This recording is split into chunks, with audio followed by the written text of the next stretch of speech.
আর টাকা তোলা যাবে না, এই ব্যাংকের লাইসেন্স বাতিল করলো আরবিআই। এবার কি হয় না আমরা সেটা জেনে নিই। না, কেন্দ্রীয় রিজার্ভ ব্যাংক আরও একটি সমবায় ব্যাংকের লাইসেন্স বাতিল করেছে। রিজার্ভ ব্যাংকের জারি করা বিবৃতি অনুসারে মহারাষ্ট্রের সিটি কোঅপারেটিভ ব্যাংকের লাইসেন্স পর্যাপ্ত মূলধন এবং উপার্জনের অভাবের কারণে বাতিল করা হয়েছে। এর পাশাপাশি আরবিআই মহারাষ্ট্রের সমবায় কমিশনার এবং সমবায় সমিতির রেজিস্ট্রারকেও ব্যাংক বন্ধ করার নির্দেশ দিয়েছে। একই সঙ্গে লিকুইডেটর নিয়োগের আদেশও জারি করা হয়েছে। এই ব্যাংকে যাদের টাকা আছে তাদের কি হবে সেই সম্পর্কে আজকে আমরা বিস্তারিত জানব। আরবিআই অনুসারে কোঅপারেটিভ ব্যাংকের ব্যাংকিং কার্যক্রম 19 জুন 2024 থেকে বন্ধ হয়ে গিয়েছে।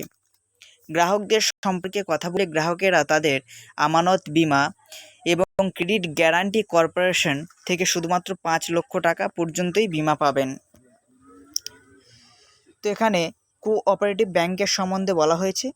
ব্যাংকের উপস্থাপিত তথ্য অনুসারে কেন্দ্রীয় রিজার্ভ ব্যাংক আরও জানিয়েছে যে প্রায় 87% গ্রাহক ডিআইসিজিসি থেকে তাদের আমানতের সম্পূর্ণ ভাগ পাওয়ার অধিকার রাখেন। ডিআইসিজিসি ইতিমধ্যেই 14 জুন 2024 পর্যন্ত মোট 230.99 পরবর্তী কোটি টাকা পরিশোধ করেছে। ঠিক কী কারণে বাতিল হয়েছে এই ব্যাংকের লাইসেন্স?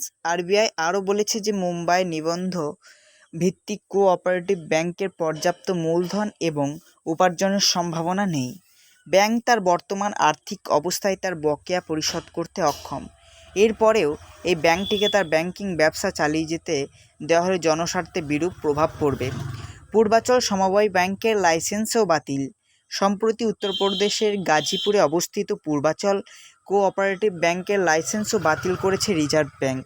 তাদের ক্ষেত্রেও আরবিআই বলেছে যে পূর্বাচল সমবায় ব্যাংকের যথেষ্ট মূলধন এবং উপার্জনের সম্ভাবনা নেই।